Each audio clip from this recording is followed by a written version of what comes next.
बोलो भारत माता की जय। भारत माता की जय। डॉक्टर श्यामा प्रसाद मुखर्जी, डॉक्टर श्यामा प्रसाद मुखर्जी, वंदे वंदे वंदे। बंधुओं, हम सब आज यहाँ पर हमारे बड़ौदा संस्थापक सदस्य भारतीय जनता संघ के और आज़ाद भारत के पहले स्वतंत्रता संग्राम सेनानी भी कह लो तो कोई अतिशयोक्ति नहीं, ऐसे डॉक्टर श्यामा प्रसाद मुखर्जी की जन्म जयंती मनाने के लिए एकत्रित हुए हैं। इस अवसर पर मंच पर उपस्थित भारतीय जनता पार्टी के कप्तान भानु भूरिया जी का भी वंदन अभिनंदन स्वागत है। इस अवसर पर यहाँ उपस्थित आजादा मोर्चे के प्रदेश अध्यक्ष भाई कल सिंह जी बाबर का भी वंदन अभिनंदन स्वागत है। इस अवसर पर यहाँ उपस्थित भाई जिला महामंत्री सोम सिंह जी का भी वंदन अभिनंदन स्वागत है। मेरे अपने छोटे भाई वर्षों हमने विद्यार्थी विरोधी युवा मोर्चे में साथ में काम किया, ऐसे पूर्व जिला अध्यक्ष भाई शैलेश दुबे का भी वंदन अभिनंदन स्वागत है। मेरे कार्यकाल में उपाध्यक्ष रहे और फिर अध्यक्ष बने, ऐसे पूर्व जिला अध्यक्ष भाई लक्ष्मण सिंह नायक का भी वंदन अभिनंदन स्वागत है। वो आगे पंक्ति में बैठी हुई सभी मातृत्व शक्ति का भी वंदन अभिनंदन है। पीछे जितने भी बंधु बैठे हैं, पदाधिकारी बैठे हैं, मंडल के, जिले के, मोर्चा प्रकोष्ठों के, आप सबका भी अभिनंदन और स्वागत है। भारतीय जनता पार्टी के जो संगठनात्मक 6 कार्यक्रम होते हैं, उसमें एक कार्यक्रम, ये महत्वपूर्ण कार्यक्रम ये भी होता है। अभी पिछले दिनों हमने डॉक्टर श्यामा प्रसाद मुखर्जी की पुण्यतिथि मनाई। उस अवसर पर वृक्षारोपण इत्यादि सारे कार्यक्रम, बहुत सारे कार्यक्रम हुए। आज हम डॉक्टर श्यामा प्रसाद मुखर्जी की 6 जुलाई होने से इनकी जन्म जयंती मना रहे हैं। डॉक्टर श्यामा प्रसाद मुखर्जी का जन्म 6 जुलाई कलकत्ता में एक संभ्रांत परिवार में हुआ था और कलकत्ता के निवासी होने के कारण जब ये युवा अवस्था में आए तो पढ़ने में बहुत तेज तर्रार थे। विदेश जाकर भी विधि का ज्ञान प्राप्त किया और कई महत्वपूर्ण पदों पर रहकर राष्ट्र को आगे बढ़ाने के लिए अपनी भूमिका अदा की। हम सबका सौभाग्य है कि आज हम उनकी जन्म जयंती मनाने के लिए यहाँ एकत्रित हुए हैं। बंधुओं, डॉक्टर श्यामा प्रसाद मुखर्जी का जीवन परिचय मैं क्या दूं, मैं बहुत छोटा कार्य करता हूँ। उनके बारे में, उनके जीवन के बारे में बोलना मतलब सूरज को रोशनी दिखाने जैसा होता है। वे तो अपने आप में एक इतिहास थे और इतिहास रचकर हम सबको वो मार्ग बताते हुए देवलोक गमन हो गए। ऐसे डॉक्टर श्यामा प्रसाद मुखर्जी के बारे में कहा जाता है कि ये समग्र हिंदू समाज को एकत्रित करने के लिए ये राष्ट्रीय अध्यक्ष बने हिंदू महासभा के। उस समय आज़ादी का दौर चल रहा था, आज़ादी की लड़ाई में भी आप शामिल हुए और फिर आज़ाद भारत की जो पहली सरकार, जो बिना निर्वाचन के मनोनीत सरकार बनी थी, उस सरकार में डॉक्टर श्यामा प्रसाद मुखर्जी, जिसके प्रधानमंत्री, मनोनीत प्रधानमंत्री पंडित जवाहरलाल नेहरू थे, उस मंत्रिमंडल में उद्योग मंत्री के रूप में हिंदू महासभा के राष्ट्रीय अध्यक्ष का प्रतिनिधित्व करते हुए आपको शामिल किया गया था। निश्चित रूप से उस समय वो मनोनीत सरकार की बहुत सारी ऐसी नीतियाँ थी और पंडित जवाहरलाल नेहरू के ऐसे बहुत सारे कार्य या कृत्य, मैं बोल दूं उसको तो कोई अतिशयोक्ति नहीं, ऐसे कृत्य थे जिससे डॉक्टर श्यामा प्रसाद मुखर्जी असंतुष्ट थे और इनके मन में एक उबाल चला करता था।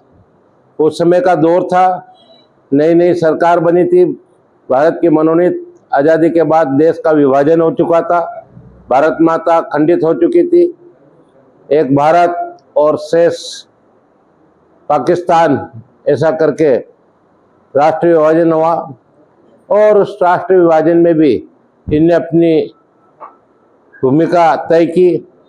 और उस समय जो विभाजन हुआ तो जिनको जाना था वो तो चले गए, फिर भी बहुत सारे यहाँ रह गए, और जो रह गए उनको तुष्टीकरण करने की नीति पर हमारी मनोनीत सरकार के प्रधानमंत्री चले।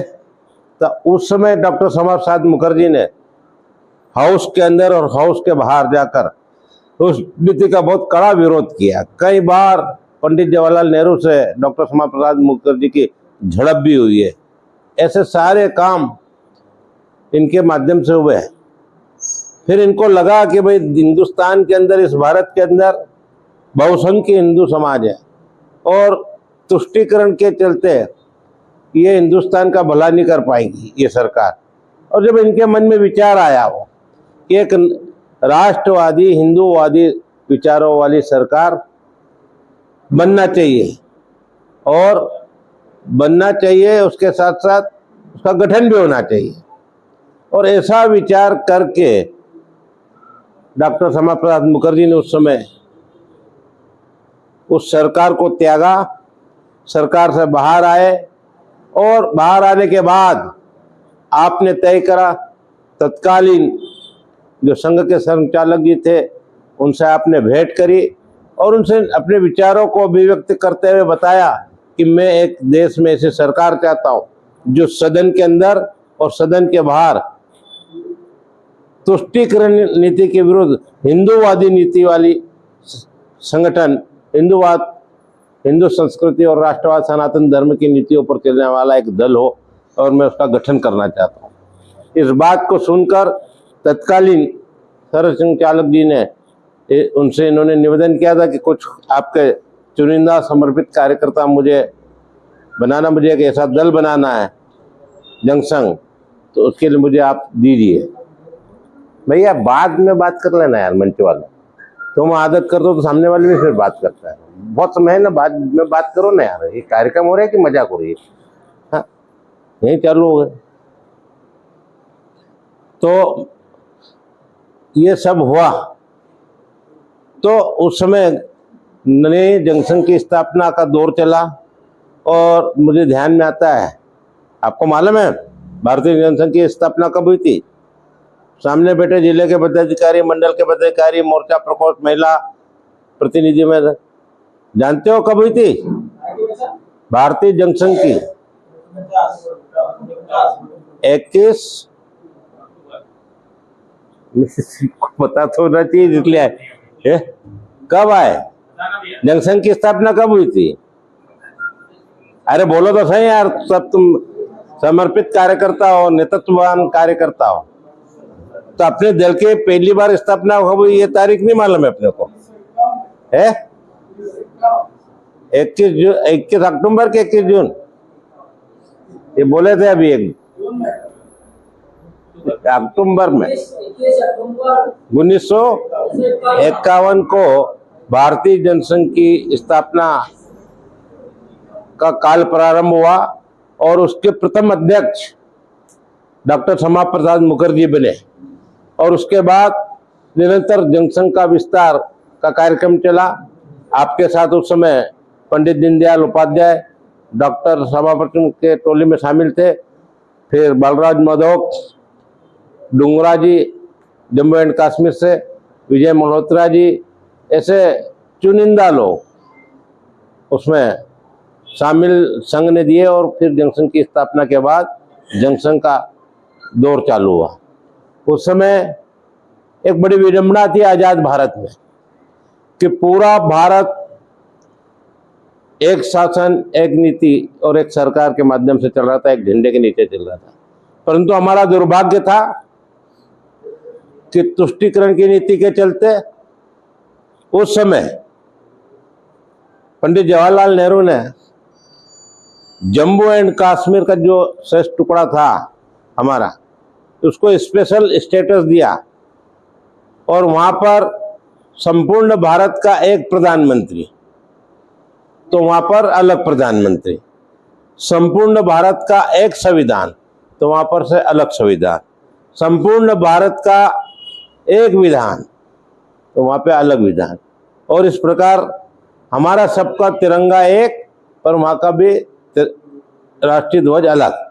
ऐसे दोहरे स्टेटस का मापदंड तय करके उस भारत जिसको मुकुटबनी भी कहते हैं काश्मीर एंड जम्मू एंड कश्मीर को, चंद दिन की क्यारियों वाला वो कश्मीर हमसे अलग करने का उस दिन सूत्रपात हुआ और वहाँ स्टेटस दे दिया गया। धारा 370 और 35 का स्टेटस दिया। तो उसमें क्या होता था ये आपको पता होना चाहिए। कभी कोई पूछ ले, आप भाजपा जंक्शन के कार्यकर्ता हो, सब दायित्ववान पदाधिकारी हो, तो अपने को ध्यान में रखना चाहिए। ये ऐसे अवसरों पे बातें निकल कर आती है। तो उस समय संपूर्ण भारत केंद्र की सरकार जो मनोनीत थी, उसका कानून वहाँ नहीं लागू होता था, वहाँ की योजनाएं वहाँ नहीं लागू होती थी, और वहाँ पर झंडा भी अलग था और सब अलग अलग, ऐसा खेल पूरा अलग ही चल रहा था। तो इस प्रकार वो सिस्टम को तोड़ने के लिए आजाद भारत में पहली बार कोई सत्याग्रह किसी ने किया तो डॉक्टर श्यामा प्रसाद मुखर्जी ने किया।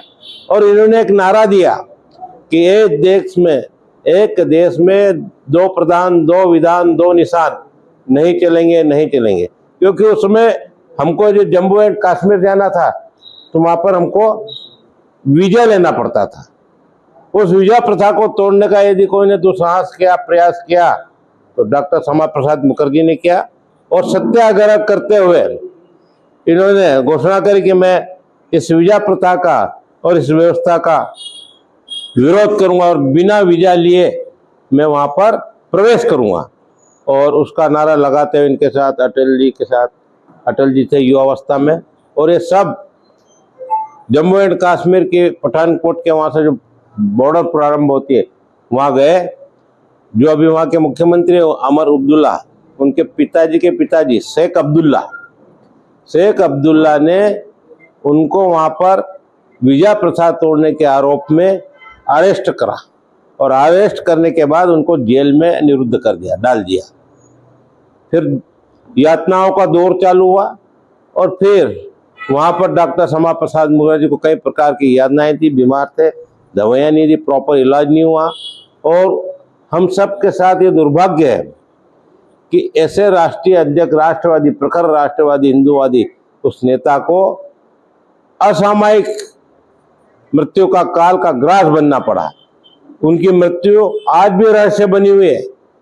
कांग्रेस की 60 सालें सरकार रही, एक भी सरकार ने उनकी हत्या की या उनके असामयिक मृत्यु की जांच नहीं कराई और ये लाल हमसे छीन लिया गया।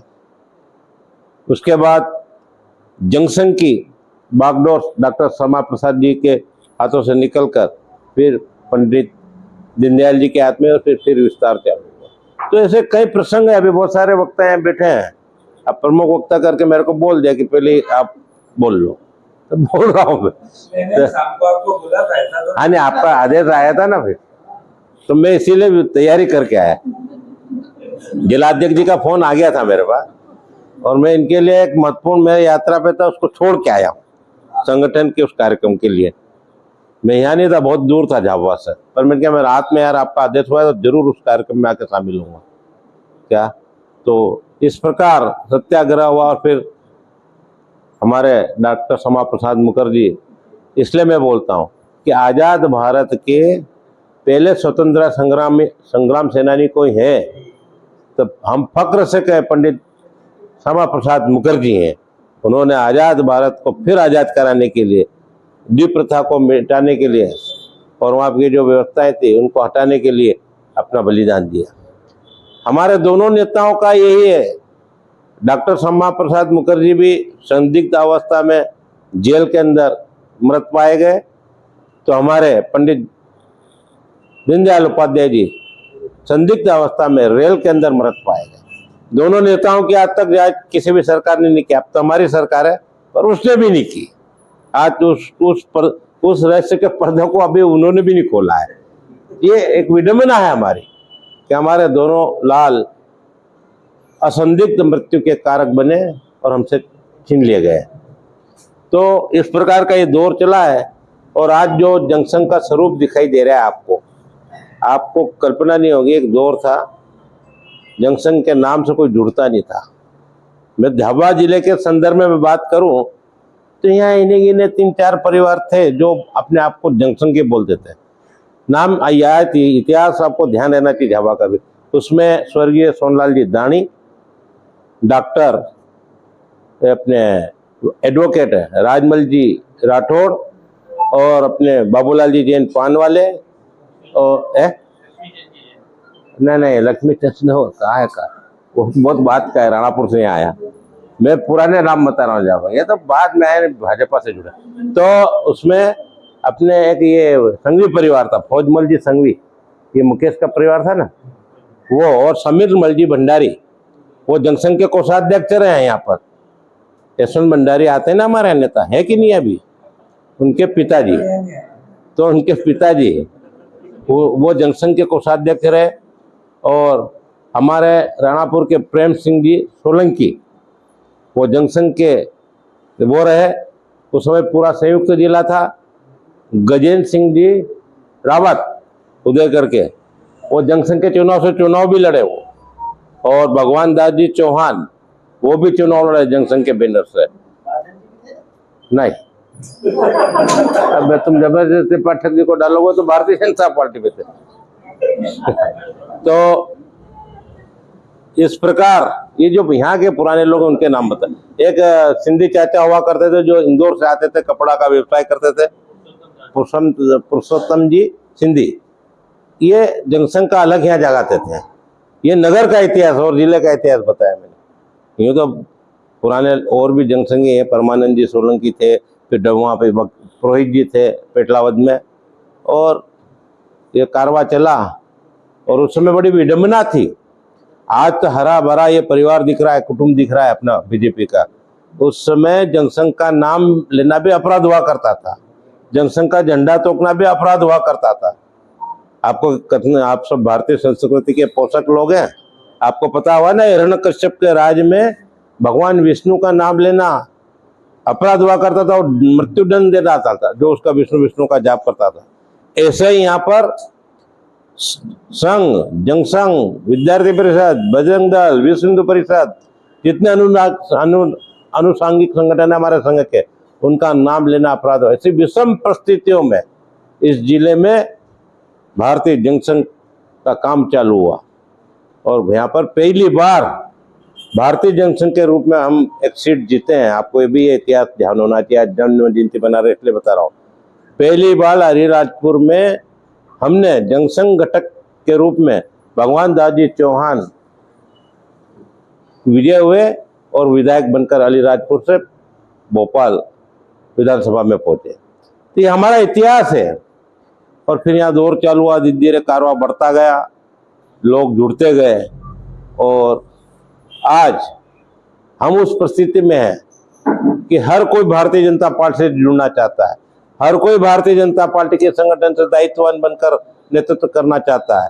तो ये विषमता जो थी वो समता में पलटी है। तो इसका किसी को श्रेय जाता है तो हमारे डॉक्टर श्यामा प्रसाद मुखर्जी, पंडित दीनदयाल उपाध्याय, कुशाभाऊ ठाकरे जी, राजमाता जी सिंधिया, प्यारेलाल जी खंडेलवाल और ऐसे लखीराम जी अग्रवाल, एक से एक संगठक यहाँ हुए हैं।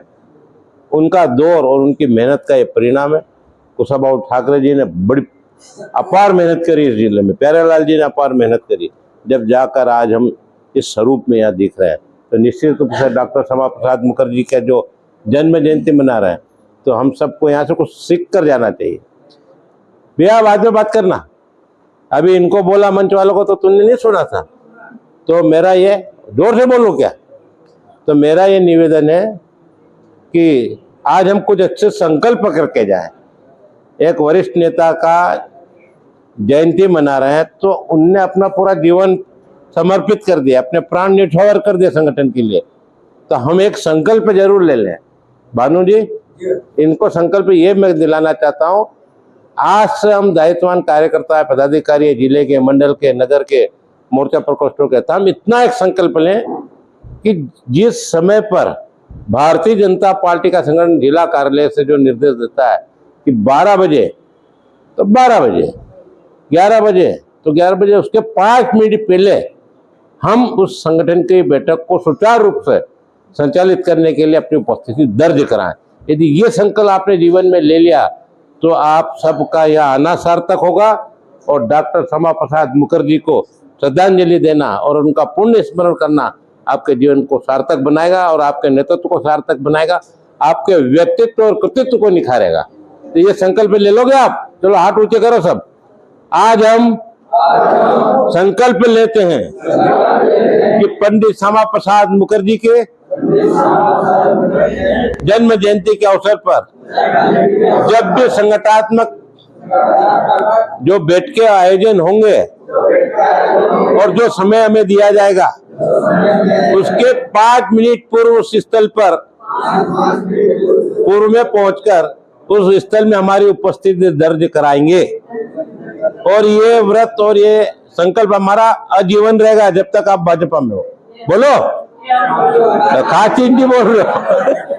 तो ये व्रत ले लिया है आपने, और अब अगली बार मीटिंग में भानु जी ये संकल्प सबने ले लिया है, तो अगली बार इस संकल्प का आपने जो हाथ उठा के संकल्प लिया है जन्म जयंती पर, तो इसको सार्थक करने का दायित्व आपका है, ऐसा मेरा आग्रह है। वो बहुत सारी चीजें मैंने जान करके छोड़ दिए, अभी और भी वक्ता है, अच्छे बुद्धिमान वक्ता है, ज्ञानवान है, इनमें से बोलेंगे। जय श्री राम।